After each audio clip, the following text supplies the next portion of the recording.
하나님의 약속을 믿고 살자. 하나님의 약속을 믿고 살자라는 제목으로 말씀 전하겠습니다. 오늘 본문 말씀은 그 이스라엘 이 백성들에 대한 두 번째 인구 조사를 누가 그리고 어디에서 했는지에 대해서 기록하고 있고, 또 하나님께서 그 경고하신 대로 출애굽 1세대들 가운데 여호수아와 갈렙 외에는 그 40년이 지난 지금 이 시점에 단 한 명도 살아있지 않다라는 것을 말씀하고 있습니다. 이것은 그 매우 중요합니다.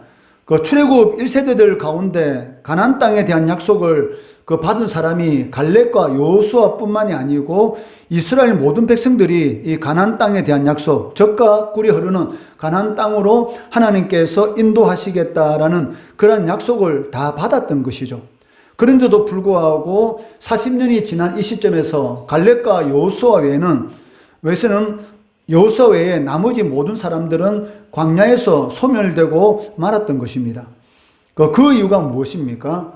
똑같이 하나님의 약속을 받았는데도 불구하고 갈렙과 여호수아는 가나안 땅에 들어가게 되었지만 나머지 사람들은 가나안 땅에 들어가지 말고 이 광야에서 소멸됐는데 과연 무엇 때문에 그 이유가 무엇인가?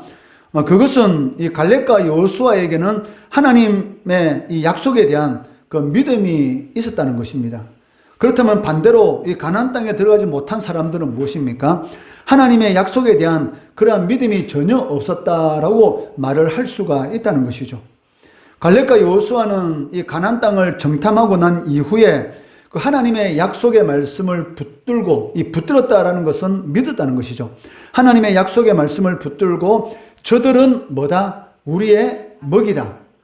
우리의 먹이다라고 하면서 가나안 땅을 정복하자라고 강력하게 호소하는 것을 볼 수가 있습니다.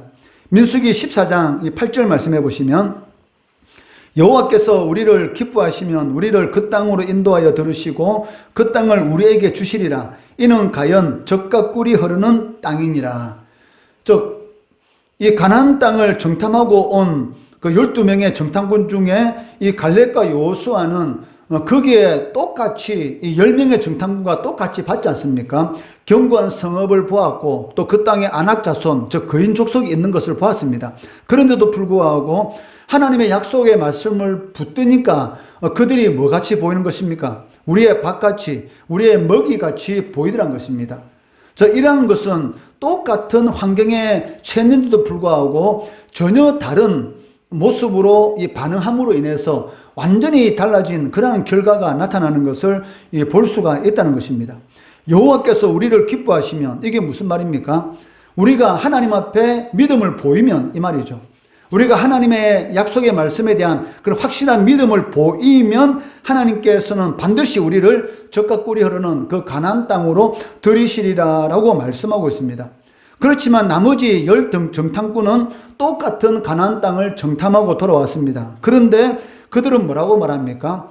우리들은 그 땅에 살고 있는 이 거인 족속에 비하면 뭐다? 메뚜기에 불과하다. 그 땅에는 견고한 성읍이 있기 때문에 도저히 그 성들은 이 난공불락의 요새다. 즉 도저히 무너뜨릴 수 없는 그러한 성이다라고 말하면서 하나님의 이 약속의 말씀에 대해서 이 불신하는 것, 이 하나님께서 약속하신 그 가나안 땅에 대해서 악평하는 것을 볼 수가 있고, 또 그 말을 들은 이스라엘 백성들은 어떻게 했습니까? 그렇게 말하더라도 여호수아와 갈렙의 말을 들어보니까 그 땅은 너무나 좋은 땅이다. 그리고 그 땅에는 너무나 풍부한 그런 먹을 수 있는 그런 우리가 그 땅에 들어가서 풍성한 삶을 누릴 수 있는 그런 모든 조건이 다 있는 것 같은데 너희들은 왜 그렇게 불신앙적인 말을 하느냐라고 이스라엘 사람들 중에 그런 말을 하는 사람이 있었으면 얼마나 좋겠습니까? 그런데도 불구하고 그 많은 이스라엘 백성들이 이 10명의 정탐꾼의 말을 듣고 하는 말이 뭐라고 말합니까? 하나님께서 왜 우리를 애굽에서 불러내었는가? 우리 다시 애굽으로 돌아가자. 이 말이 무슨 말입니까? 예수 믿다가 좀 어려우니까 나 다시 예수 안 믿고 마귀의 종 될래. 마귀의 밑에서 살아갈래. 그때가 더 좋아서. 이렇게 말한 거 똑같다는 것이죠. 조금 전에 우리가 밥 먹으면서 우리가 그런 이야기 했죠. 우리 학교 선생님이 예수 믿는 분이신데 그분이 뭐라고 이야기했습니까? 자신이 예수 믿기 전까지는 더 잘 나갔다. 근데 예수 믿고 나니까 더 어려웠다. 그래도 예수 믿고 난 이후에 마음속에 예수 믿기 전하고는 비교할 수 없는 그런 기쁨이 있고 평안이 있다라고 여러분들이 이렇게 이야기를 나누었지 않습니까? 그런 것이죠. 그러니까 예수 믿는다는 것은 무엇이냐면, 그러니까 이 세상에 줄 수 없는 것, 돈은 이 세상에 줄 수 있지 않습니까? 명예도 이 세상에 줄 수 있습니다. 그리고 권세도 이 세상에 줄 수 있습니다. 그렇지만 진정한 평안, 이 샬롬의 은혜는 오직 하나님만이 주실 수 있다는 것이죠. 아무리 많은 것을 가지고 있어도 스스로 목숨을 끊는 사람들이 무엇 때문에 그렇습니까? 그 마음속에 샬롬, 즉 평안이 없기 때문에 많은 것을 누리고 있는데도 불구하고 그 마음속에 기쁨이 없다 보니까 세상 살 소망이 없다는 것이죠. 그렇기 때문에 스스로 이렇게 목숨을 끊는 것을 볼 수가 있다는 것입니다. 그러니까 갈렙과 여호수아 외에 이스라엘 모든 백성들이 하나님의 약속의 말씀을 받았지만 하나님의 약속의 말씀을 믿음으로 받아들인 사람은 그것이 현실적으로 이루어지게 되는 것이고, 똑같은 말씀을 받았으면서도 불구하고 불신앙적인 모습을 보이게 되면 그 하나님의 약속의 말씀은 공허한 것으로 그냥 흘러갈 수밖에 없다는 것입니다. 이처럼 하나님의 약속은 그것을 믿는 자들에게는 무엇이 됩니까? 현실이 되는 것이죠. 믿음은 바라는 것들의 실상이다. 믿음이라는 것은 무엇인가? 바라는 것, 미래에 있을 것이지만 실상, 현재 이루어진 것으로 믿는 것이다. 이것이 바로 믿음인 것입니다. 그렇기 때문에 히브리서 기자는 믿음이란 무엇이냐? 바라는 것들의 실상이요, 보이지 않는 것들의 증거다. 비록 아직 이루어지지 않았지만 이미 이루어질 것으로 믿고 나아가는 것, 이것이 바로 믿음이란 것입니다. 그러니까 여호수아와 갈렙 같은 경우는 지금 가나안 땅을 정복하지 않았지 않습니까? 그런데도 불구하고 이미 하나님께서 정복하셨기 때문에 우리는 그냥 들어가면 된다는 것이죠. 그렇지만 갈렙과 여호수아 외에 나머지 10명의 이 정탐꾼들은 그 믿음의 눈으로 바라보지 않았기 때문에 거인같이 보이고 초롱성같이 보이고 결국은 우리는 그들에 비하면 메뚜기 취급받을 수밖에 없는 그런 존재다 하면서 하나님께서 약속하신 말씀에 대해서 악평하고 원망 불신함으로 인해서 결국은 이 광야에서 다 소멸되었던 것을 보게 되는 것입니다. 아무리 하나님으로부터 복의 약속을 여러분들이 많이 받았다 할지라도 성경 66권에 보면 하나님의 축복의 말씀들이 너무나 많습니다. 이것은 하나님께서 약속하신 것이죠. 그리고 성경에 기록된 그 말씀들은 반드시 이루어집니다. 그렇게 많은 축복의 약속을 받았으면서도 불구하고 그것을 믿지 못하고 하나님을 신뢰하지 못한다면 그 하나님의 약속은 과연 우리들과 상관이 있을까요? 전혀 상관이 없는 것이죠. 아무리 많은 하나님의 약속이 있다 할지라도 내가 믿음으로 반응하지 않는다면 그것은 아무 쓸모가 없는 것입니다. 그렇다면 과연 우리는 어떻습니까? 우리는 하나님의 이 약속의 말씀을 진실로 믿고 그것이 반드시 이루어질 것이라는 것을 신뢰하면서 우리가 살아가고 있습니까? 이 약속을 믿는다면 천국에 대한 약속도 반드시 믿는다는 것이고 하나님께서 우리의 삶 가운데 우리와 함께 하신다. 네가 물 가운데 불 가운데 있을지라도 내가 너와 함께 하겠다. 너는 내 것이다. 그러니까 하나님께서 너는 내 것이다 라고 말씀하실 때에 이 내 것이라는 이 말의 의미가 무엇입니까? 내가 책임진다. 그런 의미를 가지고 있죠. 너는 내 것이야. 이것은 내가 책임진다라는 그런 의미를 가지고 있지 않습니까? 이 애완견이 주인에게 가장 사랑받을 수 있는 것은 무엇입니까? 그냥 주인이 기뻐하도록 하면 되는 겁니다. 주인이 들어올 때 주인의 품 안에 뛰어들고 주인이 기뻐하는 그런 행동을 하게 되면 그 주인이 그 애완견에 대한 모든 것을 책임지는 것이죠. 왜? 그 애완견, 그 개는 주인 것이기 때문에. 그러니까 너는 내 것이다 라는 이 말은 내가 책임을 지겠다라는 그런 의미를 가지고 있다는 것입니다. 이 약속을 믿고 여러분들이 확신한다면 그것은 반드시 현실이 되어서 우리에게 다가오게 될 것입니다. 그렇지만 그 약속을 믿지 않는다면 이 66권에 약속된 모든 하나님의 축복은 우리와 전혀 상관이 없는 그런 무관한 것이 될 수밖에 없다라고 말을 할 수가 있다는 것입니다. 하나님의 약속의 이 말씀을 믿지 못하면 이 나타나는 정상이 있습니다. 그게 무엇일까요? 이게 불순종이죠. 그러니까 하나님의 약속의 말씀을 믿지 못하면 이 첫 번째로 나타나는 정상이 이 불순종인 것을 오늘 이 본문 말씀을 통해서도 우리가 알 수 있는 것이죠. 하나님이 들어가라 하면 어떻게 하면 됩니까? 들어가면 되잖아요. 근데 하나님이 들어가라니까 나는 안 들어갈래. 이렇게 하는 것이죠. 이스라엘 백성들이 모압 평지에서 이제 가나안 땅을 들어가게 됩니다. 이 가나안 땅을 들어가기 위해서는 무슨 강을 지나야 됩니까? 그 요단강을 지나야 되잖아요. 그런데 이스라엘 백성들이 그 요단강을 건너야 되는 그 시점에 가장 물이 요단강에 많이 차서 출렁출렁이고 있는 그러한 상황이었습니다. 그때 하나님께서 이 언약궤를 맨 제사장들이 뭐라고 말합니까? 그 강으로 들어가라 합니다. 근데 언약궤를 맨, 이 법궤를 맨 제사장들이 하나님 말이 되는 소리를 하세요. 지금 이 물이 차고 넘쳐서 우리 들어가면 빠져 죽는데 왜 들어가라고 말하십니까? 우리 못 들어가. 이렇게 말하면 가나안 땅에 들어갈 수 있었겠습니까? 못 들어가죠. 아마 이들도 출애굽 1세대들과 마찬가지로 출애굽 2세대들도 결국은 가나안 땅에 들어가지 못하고 이 광야에서 아마 소멸됐을 것입니다. 그런데 하나님이 들어가라고 할 때에 그 말씀을 믿고 이 제사장들이, 법궤를 맨 제사장들이 그 요단강에 발을 담글 때에 어떻게 됩니까? 물이 위로부터 아래까지 다 끊기더라. 즉 마른 땅으로 요단강을 건너갈 수 있도록 하나님께서 위로부터 흐르는 물이 바로 딱 끊기도록 이렇게 만들어 주셨다는 것이죠. 그렇기 때문에 하나님의 말씀에 순종하면 반드시 이 초자연적인 역사, 그러니까 우리가 생각지도 못했던 그러한 초자연적인 역사가 나타나는 것을 볼 수가 있습니다. 여리고성 하나님께서 하루에 한 바퀴씩 돌고 6일 동안, 그리고 7일째는 6바퀴 돌고, 그리고 마지막으로 7바퀴째 고함치라. 그러면 여리고 성벽이 무너지리라. 그렇게 말씀하실 때 하나님 말도 되는 소리 하지 마세요. 우리가 이 여리고 성을 정복하기 위해서는 그냥 사다리 만들어서 사다리를 성벽에 걸쳐서 그 위로 가지고 넘어가가지고 전쟁을 해서 우리가 그 성을 정복할 겁니다. 과연 이스라엘 백성들이 이 여리고 성, 그 가나안 땅에 있는 여리고 성에 있는 군사들과 싸워서 이길 수 있을까요? 불가능합니다. 자신들의 힘으로는 이기기는 불가능하죠. 그런데 하나님의 말씀에 순종하고 하루에 한 바퀴씩 6바퀴 돌고, 그리고 하나님께서 말하지 마라. 입 딱 다물고 아무 소리 하지 말고 하루에 한 바퀴씩 6바퀴 돌고, 그리고 7일째는 7바퀴 도는데, 그리고 마지막 바퀴 돌 때에 이 고함을 치라. 이렇게 말할 때에 그 말에 순종해서 고함을 칠 때 성벽이 무너지게 되고 결국은 그 성을 이렇게 정복하게 되는 것이죠. 왜 하나님께서 말을 하지 말라고 했을까요? 말하면 불평불만하니까.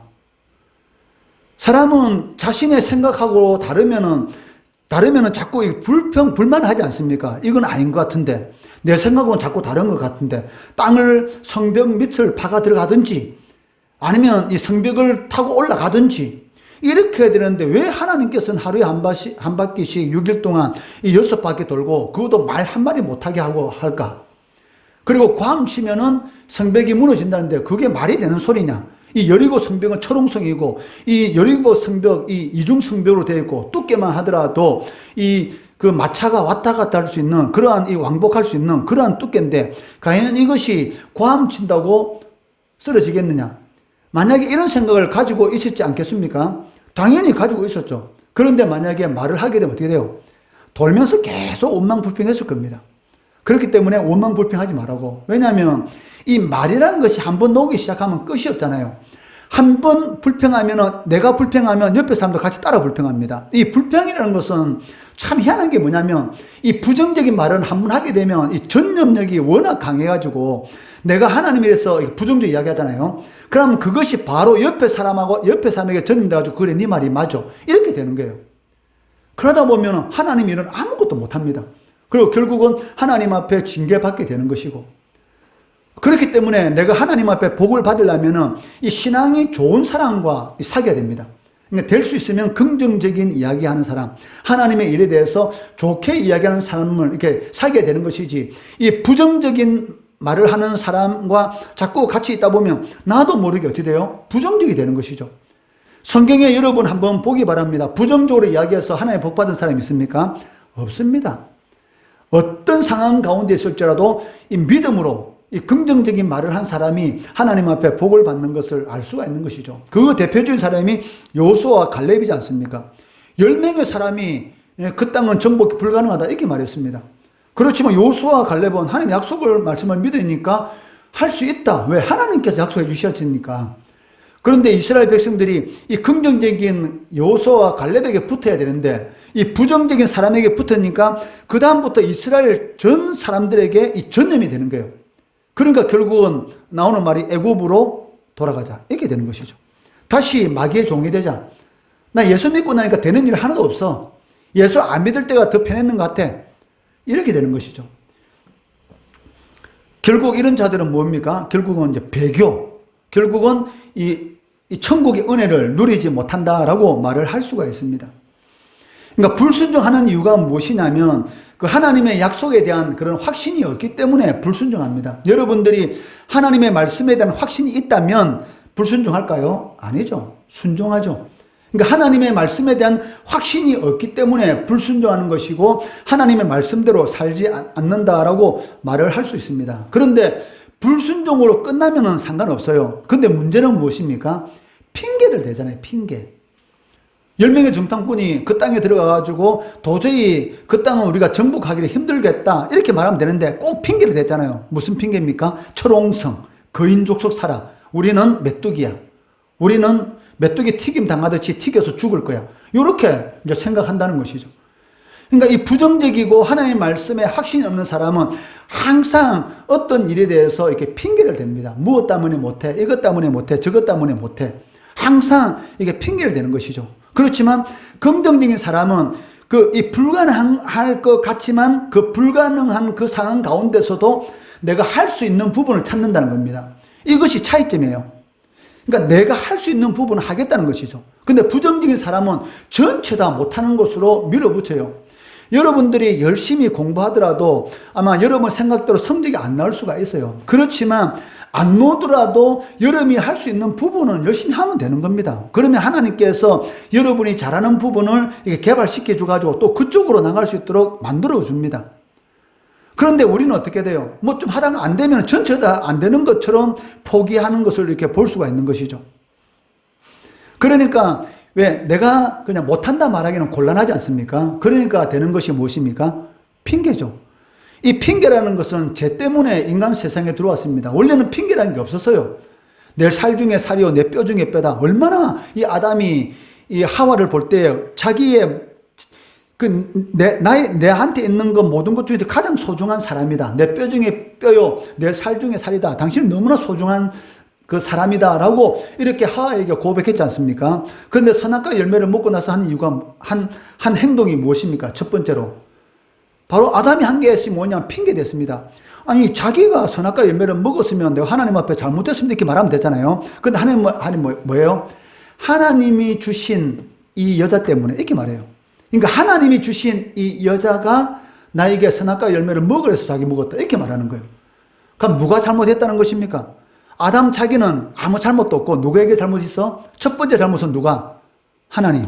그 다음에 두 번째 잘못은 누가? 하와. 나는 잘못 없어. 이렇게 핑계를 대고 있다는 것이죠. 지금 정치권이나 마찬가지죠. 책임이 있는 사람이 책임을 안 지니까 밑에 있는 사람이 어려움을 겪잖아요. 책임이 있는 사람이 책임을 져야 되는데 책임이 있는 사람이 책임을 안 지니까 이 억울한 이 목숨을 끊는 그런 일이 지금 일어나고 있지 않습니까? 그건 이제 사단의 이 악한 영들의 역사지. 악한 영들의. 악령이 하는 일이 무엇입니까? 사단이 하는 일은 무엇이냐면 끊임없이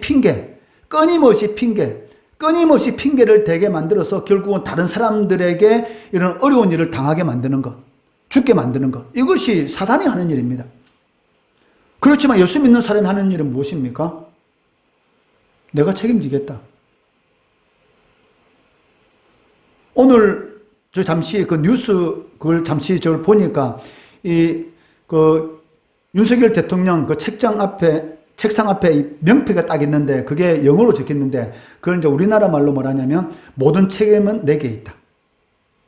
그게 딱 명패 있는 거예요. 모든 책임. 그러니까 이 모든 정책을 시행함에 있어서 그 정책이 잘 되든 못했든 모든 책임 누가 지겠다? 내가 지겠다. 그러니까 밑에 있는 이런 공무원들이 책임이 지는 게 아니다 이 말이에요. 왜냐하면 대통령이 명령해가지고 그 공무원들은 위에서 명령하니까 따라서 하는 거지 않습니까? 그러면 그 일이 잘못되면 누가 책임을 져야 됩니까? 그 일을 하도록 지시한 사람이 책임을 져야 되잖아. 그러니까 그 윤석열 대통령 책상 앞에 모든 책임은 내게 있다.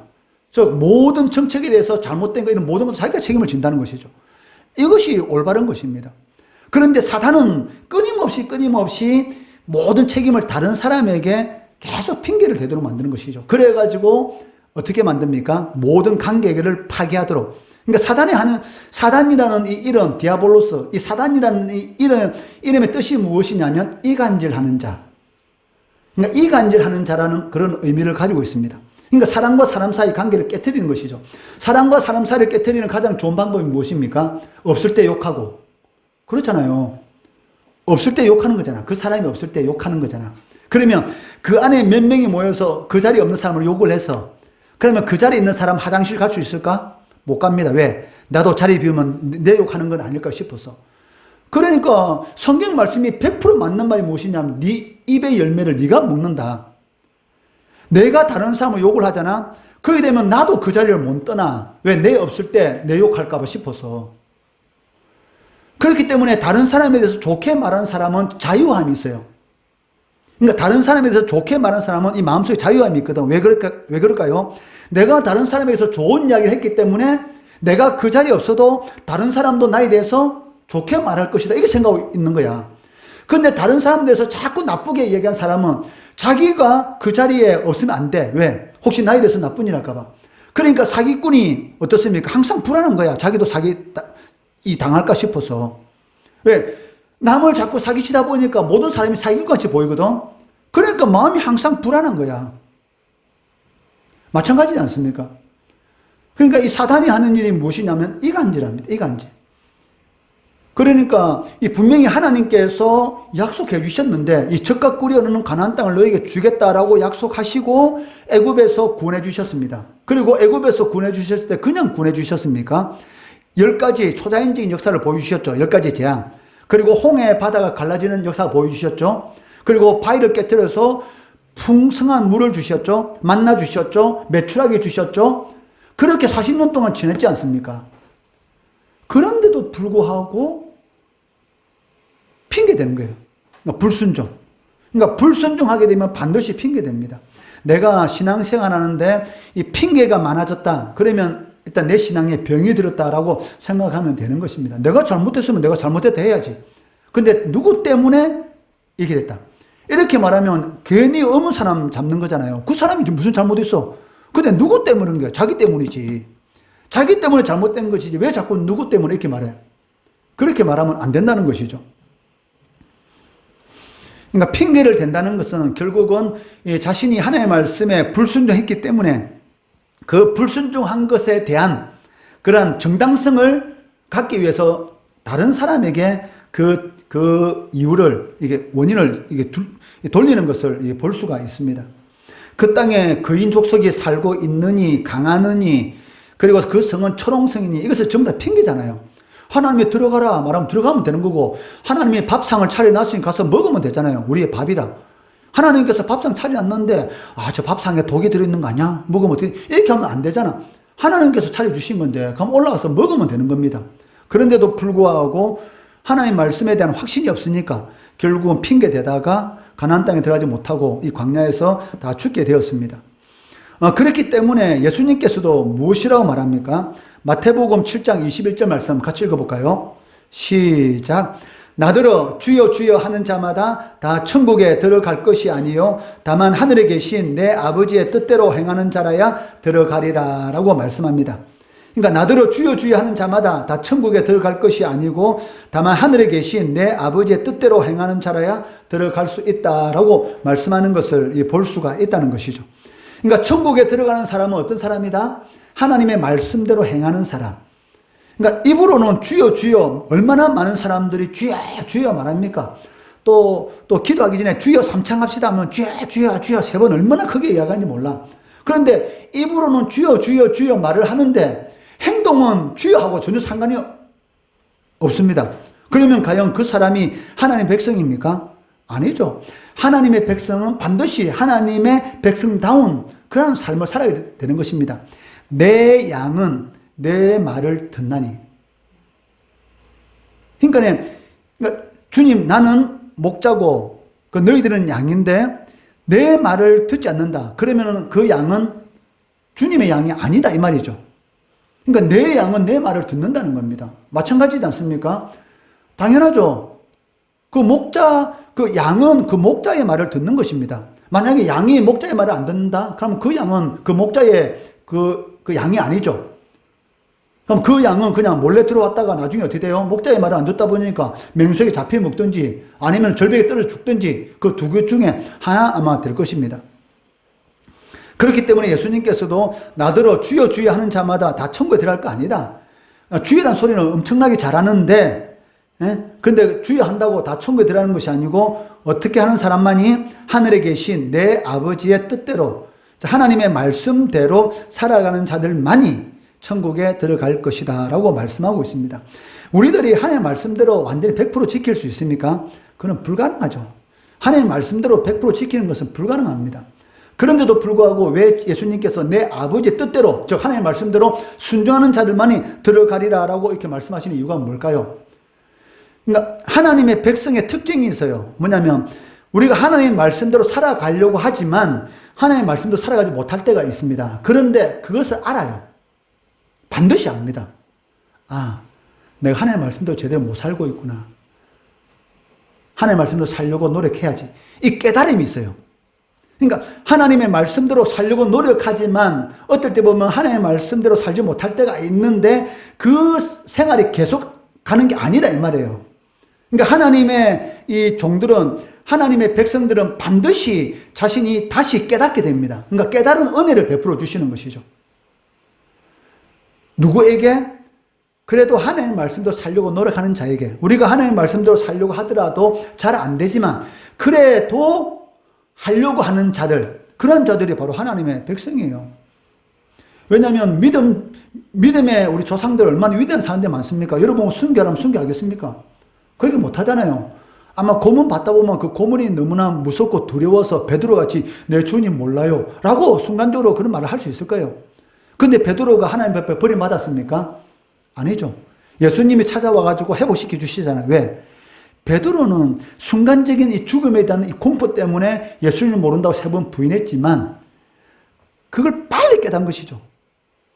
거기에 대한 너무나 이 죄책감, 주님에 대한 너무나 이런 안타까운 마음, 내가 이렇게 인약하고 바보 멍청이구나 라는 생각으로 완전히 통해 자복하는 거죠. 완전히. 그걸 아는 거죠. 그러니까 하나님은 외모를 보시는 분이 아니고 무엇을 보시는 분이다? 마음. 네 마음이 어떠한지. 네가 진짜 나를 사랑하는지 안 사랑하는지. 그러니까 베드로와 가룟 유다의 차이점은 그겁니다. 베드로는 예수님을 진짜 사랑했습니다. 그런데 가룟 유다는 아닙니다. 그렇기 때문에 가룟 유다는 결국은 어떻게 해요? 하나님 앞에 저주받고 죽은 것이고, 그렇지만 베드로는 어떻습니까? 베드로가 이 사명을 감당해야 되는데 예수님을 3번이나 부인했잖아.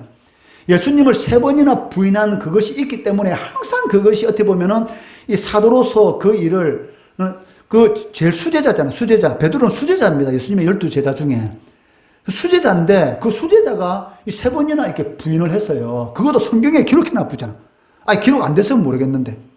아예 베드로의 치부가 다 기록됐어. 그런데 이 베드로가 얼마나 마음 아프겠어요. 그리고 복음 전할 때마다 너는 예수님을 3번이나 부인한 사람이지 않느냐. 이런 말을 들을 수도 있잖아. 그렇기 때문에 어떻게 해요? 예수님께서 이 베드로에게 이 사명을 맡기기 위해서 부활하신 예수님께서 베드로를 직접 찾아오잖아. 찾아와가지고 베드로에게 뭐라고 말합니까? 3번 딱 부인한 그대로 네가 너를 사랑하느냐? 3번 딱 물어보잖아. 그러면서 네가 너를 사랑하느냐? 베드로가 주님께서 하십니다. 그래, 네가 내 양을 먹이라. 이렇게 먹이죠. 또 네가 나를 사랑하느냐? 예, 주님께서 하십니다. 그리고 또 네가 내 양을 또 물어봐. 네가 진짜 나를 사랑하느냐? 내가 주님 사랑하는 것을 주님이 아십니다. 이게 다 고백하지. 그 3번 딱 물어보면서 다시 베드로를 이렇게 회복시켜 주는 거죠. 그래가지고 사명을 이렇게 베드로에게 맡기고 베드로가 결국은 순교해가지고 예수님과 똑같이 십자가에 똑같이 매달릴 수 없다 해가지고 거꾸로 매달려서 십자가에 거꾸로 매달려서 죽습니다. 그러니까 그러니까 주여 주여 하는 자들이 천국에 들어가는 것이 아니고 하나님의 말씀대로 살려고 발버둥 치는 자들. 이 백조가 물에 보면 우아하잖아요. 얼마나 우아하게 무리를 걷습니까? 그런데 물속에서 보면 어때요? 다리를 끊임없이 휘젓고 있잖아요. 완전 발발이 같이. 안 그래요? 그러니까 물에 보면 그렇게 우아한 백조가 물 밑에 보면 얼마나 이렇게 젖는 거 있는지 모릅니다. 마찬가지로 하나님께서는 우리가 얼마나 약한지 다 알고 계십니다. 다만 하나님께 원하는 것이 무엇이냐면 하나님의 말씀을 지키려고 이 발버둥 치는 거, 이 발버둥 신앙, 이것이 가장 중요하지.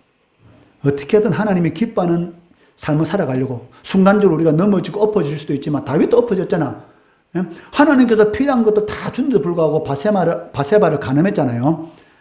그래도 하나님께서 왜 다윗을 회복시켜주는 이유가 뭐냐? 물론 그 죄 때문에 그 집안에 이제는 형제 간에 자기 아들 간에 살인이 일어나지만은 그렇지만 하나님께서 다윗을 결국은 이렇게 회복시켜 주시잖아. 왜? 다윗은 하나님 사랑하는 마음이 어마어마하게 강합니다. 그런데도 불구하고 언제든지 넘어질 수 있는 것들이 바로 우리 인간입니다. 그런데 나는 믿음이 좋기 때문에 절대로 넘어지지 않을 거야. 그건 교만이죠. 언제든지 우리도 넘어질 수 있기 때문에 기도해야 되는 거고, 그리고 이 말씀을 봐야 되는 것입니다. 이 세상을 떠나서 하나님 앞에 서는 날 하나님께서는 이 천국에 들어갈 자를 계수할 것입니다. 우리도 하나님 앞에 서게 될 것이지 않습니까? 그러면 과연 우리도 이 천국에 들어갈 자의 숫자에 계수가 될 것인지, 아니면 거기에서 제외되는 이 광야에서 소멸된 출애굽 1세들과 마찬가지로 영원한 형벌을 받을 자로 계수될 것인지, 그것은 우리가 살아있을 때 진정으로 하나님을 사랑하고 하나님의 말씀대로 우리가 발버둥 치느냐, 거기에 따라서 좌우될 수가 있다는 것이죠. 그렇기 때문에 교회에 출석한다고 해서 그것으로 만족하면 안 됩니다. 과연 내가 하나님의 말씀대로 살아가고 있는가? 그리고 하나님의 말씀에 대한 그런 확신을 가지고 살아가고 있는가? 이것을 여러분 꼭 명심하시고, 또 하나님의 자녀의 삶은 무엇입니까? 그냥 천국만 바라보고 살아가는 삶이 아닙니다. 이 세상에서도 하나님의 복을 받아야죠. 그러니까 하나님의 복이라는 것은 천국의 복도 있지만 이 세상을 살아갈 때 주시는 복이 있어요. 그 복도 받아야지. 그냥 이 세상에서는 내 마음대로 말씀하고 상관없는 삶 살다가 고난받고 어려움받고 그냥 그렇게 살다가 그 천국 가면 답니까? 그건 아니잖아요. 이 세상 살면서 하나님이 함께 하심으로 형통하였더라, 성공하였더라, 석세스하였더라, 그런 복을 받아야 되지 않습니까? 그렇기 때문에 하나님의 말씀에, 하나님의 이 약속의 말씀에 대한 그런 확신을 가지고, 그리고 그 말씀에 순종하는, 발버둥 치는 그런 삶을 살아가게 되면 반드시 이 젖과 꿀이 흐르는 가나안의 축복, 천국의 축복, 그거 외에 이 땅에서도 젖과 꿀이 흐르는 그런 복을 누릴 수 있다는 것입니다. 그것을 꼭 명심하시고 하나님의 약속을 믿고 살자, 이 제목대로 하나님의 약속을 믿고 살아가시는 우리 성도, 우리 중고등부 학생들 되기를 주의 이름으로 축원합니다.